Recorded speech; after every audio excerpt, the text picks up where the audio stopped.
How to build muscle and burn fat at the same time. Is it even possible? Can you do it?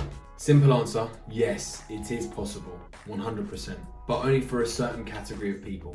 So the main ones to consider are people that are new to the gym, so anywhere from 0 to 2 years I would class as a newbie. People that have had a long break from the gym and are returning, so say after an illness, you've had COVID for 3 to 6 months and you're coming back to the gym after that period, you can definitely burn fat and build muscle at the same time.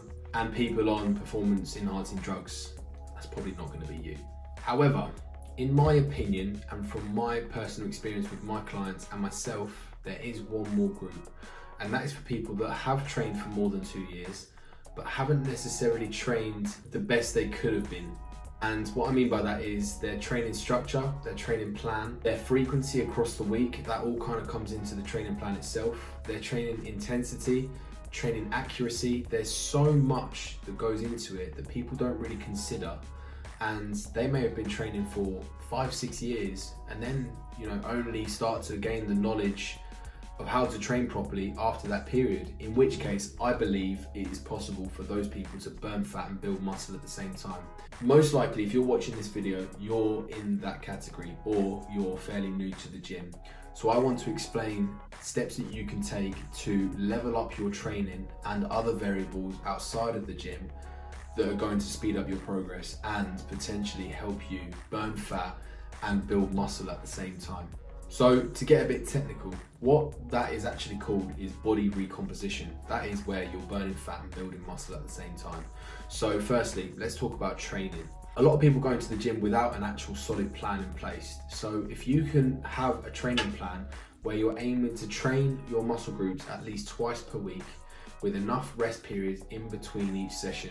And then what I would focus on doing is having a handful of movements that you connect well with and you can progressively overload. By that I mean you need to aim to beat either your reps or your weight every single week on each movement whilst maintaining good form. That's the key. You can do that by tracking your numbers in a logbook or on an app on your phone. There's a good app called Rep Count. Alternatively, you can just buy a logbook from Amazon and just make sure you write down the exercise, how many sets you're doing, the reps you're doing, the weight you're doing, and then the next time you do that same workout, you just aim to progress either the reps or the weight. It's as simple as that. As well as that, you need to focus on training with a high level of intensity. It's all well and good progressing your numbers every single week, but if you're not taking those sets close to failure, then you're wasting your time. So aim to continue the set until you physically cannot do any more reps. Leave nothing in the tank. And if you aim for that, most likely, if you've not experienced anything like that before, you're still going to leave some reps left in the tank. But training to failure is a skill that is learned over a period of time. If you go into the gym with that mindset that you're going to take all sets to failure, the more you do it, the better you will get. I understand it's painful, it's uncomfortable. Nobody likes that pain really, but you get used to it. You've just got to keep pushing the envelope every time you step in the gym. Don't be tempted just to go in there and go through the motions. You're there to work and force those adaptations. So just quickly, I want to touch on your training accuracy as well. And that just means, are you driving the stimulus to the correct muscle when you're training? At the end of the day, we're not powerlifters. We're trying to stimulate muscle growth. So we want to think about maximally challenging the muscle as opposed to just moving the weight from A to B with shitty form. I'm sure plenty of you have seen people absolutely load up the leg press and then they're literally just kind of flexing their knees a little bit and coming down. It's like, what is that actually doing? It's not doing anything. You're just fucking your joints up. As you progress weights up, make sure you maintain good form. So form shouldn't be sacrificed as you increase load on the bar. And that goes across all movements. Obviously, if you haven't got anyone in your corner to assess your form, it can be a little bit tricky, but there's plenty of resources online, clips on YouTube, social media accounts that you can follow. Myself, I'm always happy to help you with your form. If you want to send me through clips of you performing the exercises, I will do form feedback for you, absolutely free of charge. I don't mind, I'm happy to help, like I said. So even though you don't have potentially a coach just yet, there are ways around it.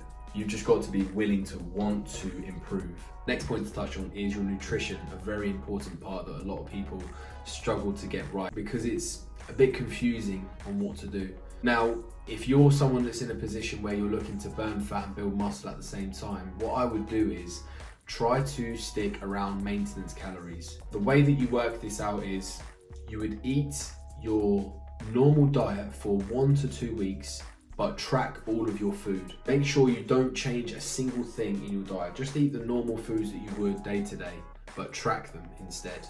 Along with that, track your body weight every single day for however long you're tracking your calories. Now, you can assess where your calories are at after that period, and then also look at your body weight. Is your body weight consistently going up after that 1 to 2 week period?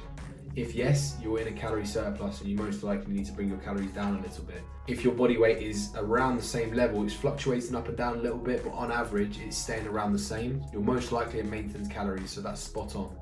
And if you're losing body weight, then you're most likely in a calorie deficit, and so you might need to bump your calories up slightly just to get to that maintenance level. Now, once you've got your training sorted, and then once you've got your nutrition, it's just about managing all of the variables outside of the gym as best as you can. And the main things to focus on really is your sleep. Getting at least 7 hours per night is essential, more if you can. Your recovery in between sessions, so are you getting enough recovery period in between sessions? So say for instance you train your lower body on a Monday and then you want to train lower body again on a Thursday. Is that enough recovery time for the muscle to be fully repaired to train it again on that day? And what steps can you take in between those 2 sessions to improve your recovery capabilities?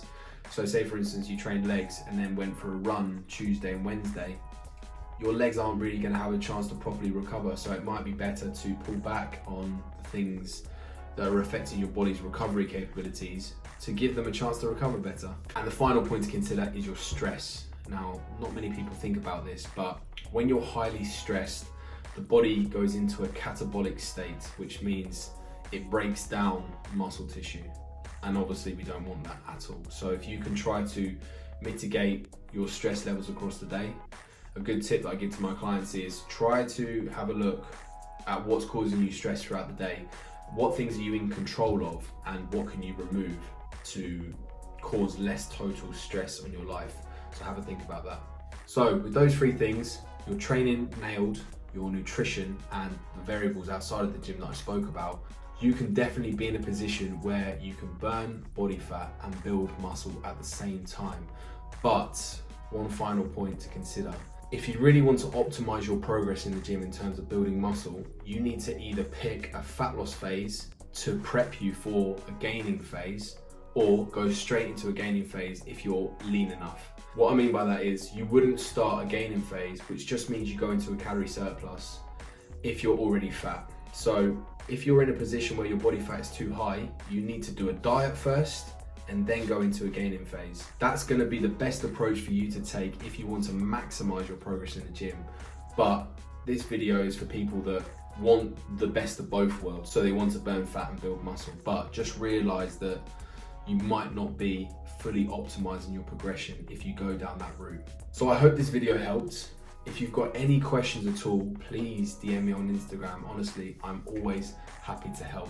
And we'll leave it there. Thank you.